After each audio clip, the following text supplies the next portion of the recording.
Welcome to Foot Bold Analysis. Bold as in you understand, and of course I try to be as bold and straightforward as possible. Having said that, while I'm here in the bubble of the ISL,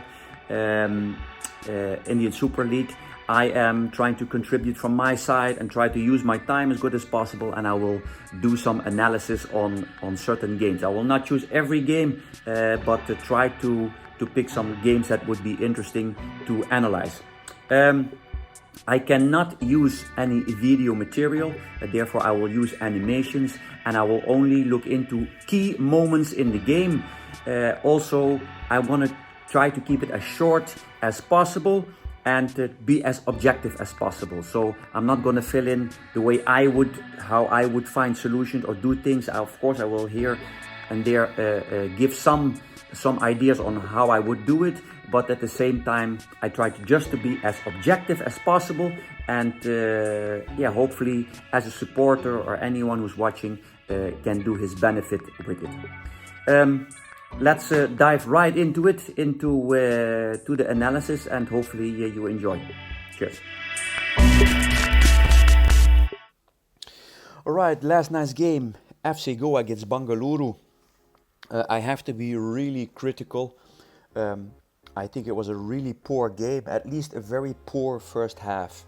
Now, I know I will not make the fans happy. There were 4 goals, but I look at purely from a tactical perspective.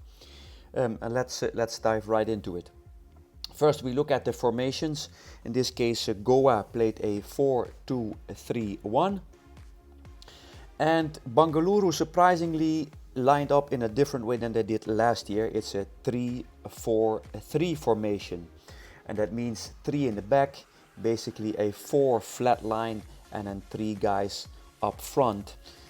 Surprisingly, Dimas was not playing. That was a surprise. Maybe he's not fit yet, that we don't know. But if you look at the formations, this was the setup. Now, what is important? That Bengaluru basically dropped in this block, and where you can see, as I line it out, as this yellow area, like almost 10 players dropping in together and trying to make it impossible to make Goa play football. Now, you would expect after last season Goa to play as attacking as they did last year, but that was the first half absolutely not the case. They were clueless. You could see it in the body language. And the reason being, I will show, at least that was my interpretation. The big problem, the first half was, you can see here the striker and the player that played behind the striker, Printon. Sorry that I forgot the name.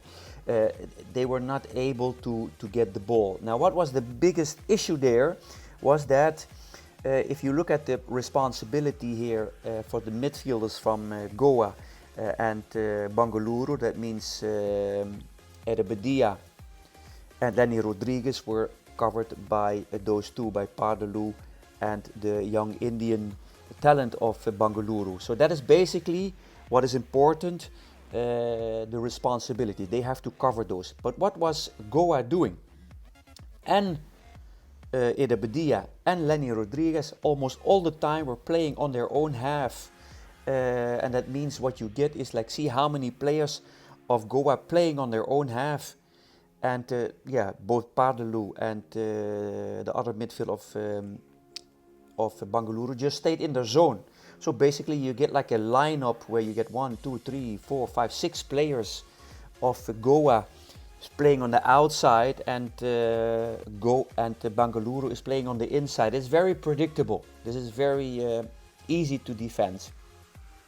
So you get here in this area, the player behind the striker and the striker for Goa are isolated, are not being able to reach.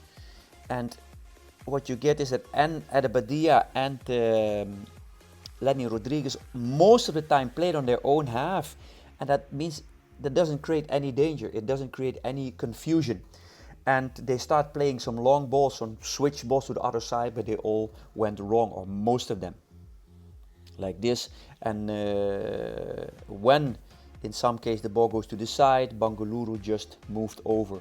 So if I go back here, so that long ball was played, but many times that ball went wrong. Either went out or was too hard or was a miss pass.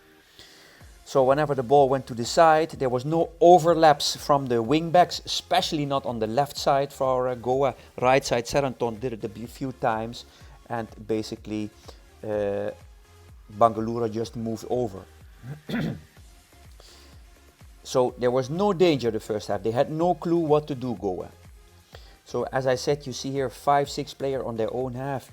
You can see it here. I tried to, as I said, you cannot use video, but you can see here 1, 2, 3, 4, 5, 6 players almost on their own half, and it does not create any danger for the defensive midfield line for Bengaluru. This is how you have to understand it. That was first half a big problem, and that's why Goa didn't create anything. Now, you can see here another picture where you have exactly that same. You see 1, 2, 3, 4, 5, 6 players again from Goa on their own half, and Bengaluru just drops in. Now, what happened second half? And this is a key thing. At a certain point, finally the coach puts Brandon in, and I was really surprised why he was not playing. But he made this choice, or he made this switch, he made this substitute while there's a set piece for Bengaluru. Never, ever, ever make a set piece of make a change during a set piece where you have to defend. In this case, where Goa has to defend. So you can see here there's a throw in. I think it's from Cabra. Basically, he throws the ball to Pardalu. I cannot see who this is. They play the ball back again, take the ball out, and from that you get a cross ball into the side. It's already 1-0 here. But what I want to point out is that this substitute was made while making during a set piece of Bengaluru, and they are really good at it, and they scored the 2-0. Now that substitute was a good substitute, but on the wrong moment. Now what happened was that especially after another substitute, when number 5 came inside, Brandon and the number 5, that is Noguera, if I'm correct, they start playing more between the lines, and the wingers, wingbacks going more up, the wingers more inside on both sides, and you create more confusion, and this completely changed the game. So what happened? If you look at, as I said, the wingbacks and the wingers more going up to create more confusion. I will show it here, the 2-1. You can see here Brandon on the ball, where Brandon tries to find the player that is now playing in between the lines. And you can see that Brandon is covered here by a Bengaluru player, while the rest of he plays the pass into the player behind the striker.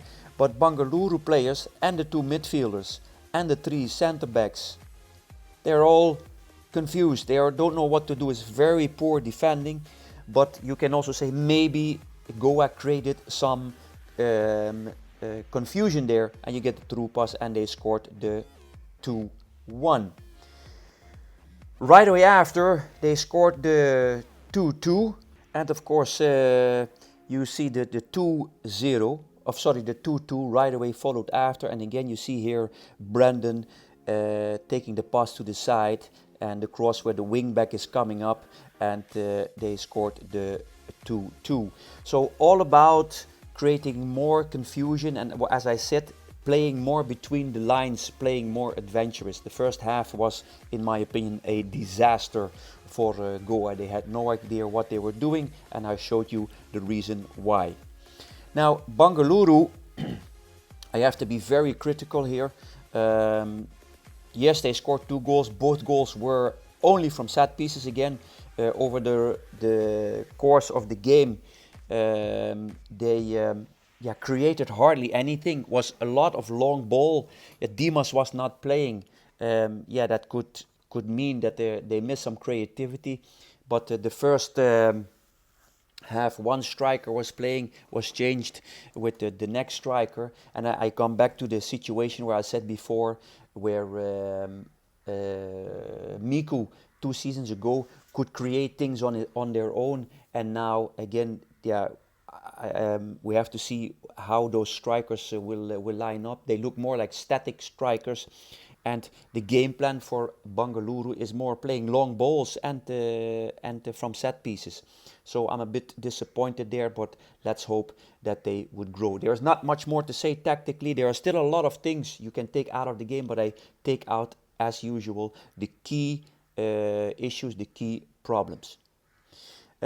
The goal they scored, Bangalore, just to point out, even for Goa, was again from a throw-in. What is important here, that in the second post here, where the wingback of Goa let him come in front of his opponent and scored the 1-0.